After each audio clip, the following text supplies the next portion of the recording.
દો કે આ બોર્ડમાં ગોકુલનાથજીનું નામ હટાડી દો, પછી મારે કંઈ કહેવાનું જ નથી. आप जानो, आपको काम जाने. सर्वे भवन्तु सुखिनः, सर्वे सन्तु निरामया, सर्वे भद्राणि पश्यन्तु मां कश्चित् दुःखं भाग् भवेत्. मेरी पूर्ण शुभकामनाएं भैया.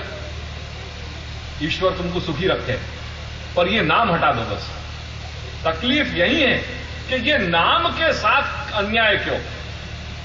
ये नाम अपने आप में धर्म को स्वरूप है, यहां अधर्म कैसे हो सके? बस ये बात है. यार ये सिस्टम की बात कर रहे हो तो आओ, तुम्हारे जैसे ही युवा वर्ग की आवश्यकता है यहां पे, कि जो लोग जुड़े और जुड़ करके एक्टिव पार्टिसिपेशन करके और कुछ परिवर्तन या समाज में ला सके. मैं तो ढूंढ रहा हूं कि आओ मेरे साथ जुड़ो, आओ और कुछ काम करो कि अपन कुछ परिवर्तन कर सके. ये जो संस्थाएं हैं जो केवल सुषुप्त हो गई हैं, जिन संस्थान में सिवाय दर्शन के और प्रसाद के और कोई काम नहीं हो रहे है, उनको अपन व्यवस्थित संस्कार के केंद्र बनाएं कि जहां आबाल वैष्णव वृद्ध जो या घेरी चढ़ रहे हैं या संस्कार केंद्र की, वहां उनको पोषण मिले, उनको भगवान मार्ग को ज्ञान मिले, उनको मार्ग को बोध प्राप्त मिले. 4 अक्षर वो या धर्म के जान सकें, कुछ ऐसा तो अपन कर सकें. पहले तो हर मंदिर में पहले पुराणीय होते थे, रात दिन कथा वार्ता चलती थी, सत्संग चलता तो. अब क्या है? अब कुछ भी नहीं है, सिवाय दर्शन कर लो और प्रसाद ले लो, या के अलावा इन जगह को कोई दूसरो सकारात्मक कोई प्रयोजन ही नहीं रहे. या लिए भी हो सके हो, क्योंकि यहां के कोई भी व्यक्ति मोकू ट्रस्टी पने के अहम सु मिले नहीं, सेवक भाव सु मिले. ये बात याद रखिए, ये बड़ा गंभीर पॉइंट है. अगर मन में ये आतो कि हमें गोकुलनाथजीना मंदिर नामनी जे संस्था है एना वहीवट करनार छीए अने आव्या छीए अने आप पधारजो अमारा त्यां, आ अहमनी जो गंध पण आवी होत तो आज आ दिवस ना जोयो. तमे आव्या शुद्ध सेवक भावथी दीनताथी आव्या, એટલે એ દીનતાની જે દીનતાનો જે આંતરનાદ હતો તે શ્રી દાદાજીએ સાંભળ્યો અને આ કૃપા કરી. ખરેખર હું મારા અંતરથી આ હૃદયની વાત તમને કહી રહ્યો છું. नहीं तो आटली जल्दी आ परिणाम ना आवे, कभी ना आवे. वो कल्प, विकल्प, अनुकल्प या रूप में अपन को भगवान मार्ग के प्रति अपन को बढ़ाया. जैसे अपन कभी अपन को तकलीफ हो, अपन डॉक्टर के पास जाए, कहें भाई ये गोली तुम चाय के साथ या दूध के साथ लीजो, नहीं तो जल के साथ ले सको. ऐसे जो मुख्य कल्प वह विकल्प जो बतायो है, तो श्री महाप्रभु ने अपन को भगवत सेवा ये मुख्य कल्प बताया, शरणागति ये अपन को विकल्प बताया हुआ को. विकल्प इन वे विकल्प, वैसे विकल्प नहीं है क्योंकि स्वभाव अधिकार पर ये अवलंबित है, पर समझने को अगर समझना चाहें तो अपन क्या तरीका से समझ रखे. और तीसरी व्यवस्था ये जो बताई कि यदि भगवत सेवा और भगवत कथा शक्य नहीं है तो यहां नायना जो आज्ञा कर रहे हैं वो गृहस्थानाम अपि पूजायाम पंचदोष संभवे पर्यटनमेव श्रेष्ठम करके तीसरा अनुकल्प जो है लास्ट में वो बता रहे हैं कि तू पर्यटन कर. जो आ बन्ने ताराथी आ बन्ने मार्गोनो निर्वाह न थतो होय, जो शक्य નથી, तो પછી આવી પરિસ્થિતિમાં पर्यटन કરવું તારા માટે શ્રેષ્ઠ છે. અને ત્યાં કહી રહ્યા છે એના કારણો છે કે વિક્ષેપાત अथवा अशक्त्या, विक्षेपाद अथवा शक्त्या प्रतिबंधाद अपि क्वचित. ये सब कारण है कि किन किन कारणों से वो चीज भगवत सेवा या भगवत कथा नहीं निभ पा रही है. अत्याग्रह प्रवेशेवा पर पीड़ादि संभव है. कोई अत्यंत बिल्कुल वो अत्याग्रह हो जाए ना, ऐसो आग्रह कर करके भी जोड़ जोड़ कि नहीं ये तो करना ही है. अरे भाई वो तेरे कारण ये सहज होएगा, पर कोई के दूसरे के लिए तो वो बहुत हावी हो जाएगा. तो मत चढ़ तू इतना कि ये कर वो कर ये कर वो कर. तो पर पीड़ा भी संभव है. तेरे लिए जो सहज है या तेरो इतनो आग्रह है कि ना आ तो करવું જ જોઈએ, પણ એ કદી વિચાર કર્યું કે તારા અત્યાગ્રહના કારણે, અતિ આગ્રહના કારણે બીજાને પીડા પણ થઈ શકે. तो पर पीड़ादि संभव है। आप भगवान मार्ग में बता ये सब प्रॉब्लम्स भी आ सकें। तो तीर्थ पर ऐसी यदि परिस्थिति होए विक्षेपाद अथवा शक्त्या प्रतिबंधाद अपि क्वचित अत्याग्रह प्रवेशेवा पर पीड़ादि संभवे पंचदोष संभवे पर्यटनमेव श्रेष्ठम। तीर्थ पर्यटनम श्रेष्ठम सर्वेशाम वर्णिनाम तथा। जामे कहीं पे भी वर्णाश्रम को कोई बाध नहीं है, सब जो है जीव मात्र ये पर्यटन कर सके। पर्यटन क्या शब्द में कह रहे हैं? पर्यटन यहाँ जैसे अपन जो टूरिज्म कह रहे हैं वो टूरिज्म के रूप में घूमने फिरने के लिए यहाँ पर्यटन शब्द नहीं है। पर्यटन या में परि उपसर्ग है और अट संस्कृत को धातु है। अट नाम सातत्य गमने। अट शब्द जो है जब आपको व्याकरण शास्त्र की दृष्टि से जब देखोगे तो अतति ये क्रियापद है संस्कृत को, और वो अत जो है वो सातत्य गमन, सतत चलते रहनो, सतत चलते रहनो, कहीं रुकनो नहीं है।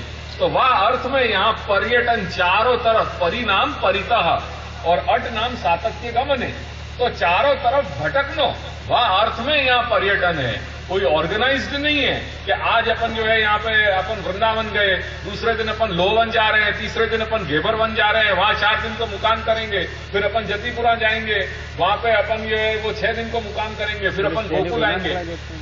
ये कोई ऑर्गेनाइज्ड नहीं है। पर्यटन जो है ये कहो है कि सातत्य गमन, वो सतत वो चलते ही रहना चाहिए प्रवाह, क्योंकि ये भी एक प्रकार की साधना है। और ये साधना अपन तब अपना रहे हैं कि जब अपन के पूर्व के 2 जो मुख्य कल्प और विकल्प हैं ये जब संभव नहीं हो रही है या वहां में प्रॉब्लम्स आ रही हैं, वाह कंडीशन में अपन ये पर्यटन रूपी जो अनुकल्प है या को अपन चयन कर रहे हैं। ये बात समझ लीजिए। यानी ये पर्यटन तभी अपन को करना है कि जब ये 5 दोषण की संभावनाएं अपन को भगवत सेवा और भगवत कथा रूपी मुख्य कल्प और अनुकल्प में आ रही हैं, विकल्प में आ रही हैं, तब इनको अपन अपना रहे हैं।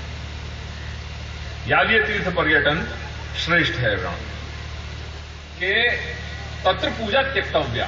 स्पष्ट विधान है श्री महाप्रभु को कि जहां या प्रकार सु विक्षेप प्रतिबंधाद अत्याग्रह प्रवेश परपीड़ादि संभव ये सारी जो परिस्थितियां उपस्थित हो रही हैं, तो ऐसी अवस्था में पूजा त्यक्तव्य। तत्रापि दोष संभवे तीर्थ पर्यटनमेव कर्तव्यम तदा यत्रैव गत्वा सेवा संपत्स्यते तत्रैव सेवा कर्तव्या। करके जहां सेवा निभे वहीं जाकर के सेवा करनी चाहिए, जिन जिन स्थलन में। और स्वतंत्रतया तीर्थाटन प्रकार जो है वहां ये आज्ञा कर रहे हैं कि तीर्थ प्रवेश दिवसे तो उपवास। यानी अपन जब गोकुल जाएं सबसे पहले अपन क्या होवे सन्मुख। सन्मुख होकर के जो अपन को महाप्रसाद मिले शाम को, वो अपन सखड़ी महाप्रसाद ले रहे हैं। वो सखड़ी महाप्रसाद क्या है? वो याली आवश्यक है क्योंकि वो अपने चित्त को शोधक है, शोधन करने वाला है। महाप्रसाद क्या करे? अपने अंतःकरण की वृत्ति को निर्मल बनावे, अपनी चित्त की शुद्धि करे, वो शोधन करने वालों है। करके वो महाप्रसाद अपन ग्रहण करें। यासु जो भी अपन को, जो बाहर को अपन को लोक संसार को जो संग है, जो अन्न इत्यादि खान पान है, वो अंदर और बाह्य दोनों दृष्टि से अपन पवित्र हो सकें, तो वो महाप्रसाद को वो महात्म्य है। वो अपन गोकुल में सन्मुख सबसे पहले, वहां के बाद सखड़ी महाप्रसाद, और फिर अपन उपवास करें। वो क्यों कर रहे हैं? क्योंकि श्री महाप्रभु आज्ञा कर रहे हैं कि तीर्थ प्रवेश दिवसे तू उपवास। वो गोकुल अपने लिए महातीर्थ है, सबसे बड़े में बड़ो तीर्थ है। या लिए वो, क्योंकि वो अपना आचार्य स्थान है, अपना गुरुद्वार है, अपना गुरु घर है, तो वहां अपन जा दिन प्रवेश कर रहे हैं वा दिन उपवास, वा दिन अपन व्रत उपवास कर रहे हैं। और कैसे कि यदि अन्न मात्रम अपनी नास्ती तदा तावन मात्रम ग्राह्यम न तू ततो अधिकम। और जब जितने दिन अपन तीर्थवास करें वहां एक बार ही भोजन करना चाहिए, वो भी उतना ही करना चाहिए कि जितना सु अपनो देह को निर्वाह हो सके, वासु अधिक नहीं। और अटनस्य नित्यत्वात्, चूंकि अटन जो पर्यटन है वो नित्य बताई, नित्य स्थिति है वहां पे, वो पूर्व के श्लोक में। या लिए कहां कही ये बात? अभी मैं कह गया ना पहले, अटनस्य नित्यत्वात्। तो न चिरकालम स्थिति ही, क्योंकि वो नित्य है, या लिए कोई एक जगह विशेष पे बहुत अधिक समय स्थित नहीं करना है। और उच्चैर नाम संकीर्तनम तत्र अंगम, जैसे हर वस्तु को एक अंगी है, यानी प्रधान अंग है प्रधान और एक गौण, तो अंगी और अंग। तो यहां में अंग क्या है, जैसे अपन भगवत सेवा कर रहे हैं, तो भगवत सेवा में अंग क्या है, स्नेह। सेवा क्या, तो जो स्नेह सहित जो क्रिया है, परिचर्या है, वही को अपन स्नेह सेवा कह रहे हैं। तो यहां में भी उच्चैर नाम संकीर्तनम, उच्च स्वर सु जो अपन गुणगान कर रहे हैं श्री भगवान के, श्री प्रभु के नाम स्वरूप गुण लीला को, वो वहां में अंग है। तो जब अपन तीर्थ में अपन प्रवेश कर रहे हैं, तीर्थाटन कर रहे हैं, तो तीर्थाटन में सतत अपने उच्च स्वर सु श्री प्रभु के गुणानुवाद अपन को करने चाहिए।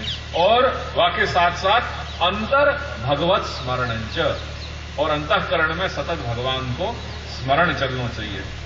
और वो भी कैसे कि अब एकाकी पर्यटित वाली तो बात कहां कहनी, ये सब करने के बाद भी अंत में आज्ञा कर रहे हैं श्री महाप्रभु, कृष्णे एव तात्पर्यम न तु तीर्थादौ। ये जो अंत में हमने जो कुछ भी सारे मुख्य कल्प, विकल्प और अनुकल्प ये मैंने जो बताए हैं, उन सब में एक बात ये मत भूलियो कि ये सारी व्यवस्था को जो मूल तात्पर्य है वो भगवान कृष्ण के लिए ही है। कृष्णे एव तात्पर्यम न तु तीर्थादौ, तीर्थ को महात्म्य नहीं है, तीर्थ को प्रयोजन नहीं है, तीर्थ को तात्पर्य नहीं है। मैं कल लोवन चलोगे और लोवन के लिए नहीं जा रहे हैं, न घेवरवन के लिए जा रहे हैं, न जतिपुरा के लिए जा रहे हैं, न गोवर्धन के लिए जा रहे हैं, कृष्ण के लिए जा रहे हैं। गोवर्धन वहां गौण है, जतिपुरा वहां गौण है, क्योंकि वहां तो नित्य जो है वो सतत सातत्य जो है वो चलते ही रहना है कि कौन सी ऐसी लीला स्थली है जहां कृष्ण हमको आके दर्शन दे जाए। तो वो कृष्ण एव तात्पर्यम न तु तीर्थादौ।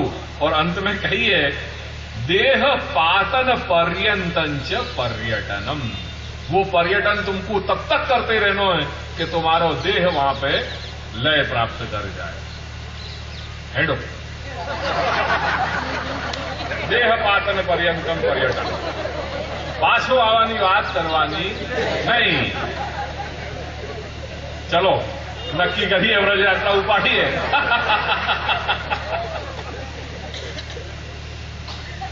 केम के एवी भावना છે કે દેહાંતે કૃતાર્થો ભવિષ્યામિ, દેહના અંતે હું કૃતાર્થ થઈશ। સદા શુદ્ધશ્ચ ભવેત,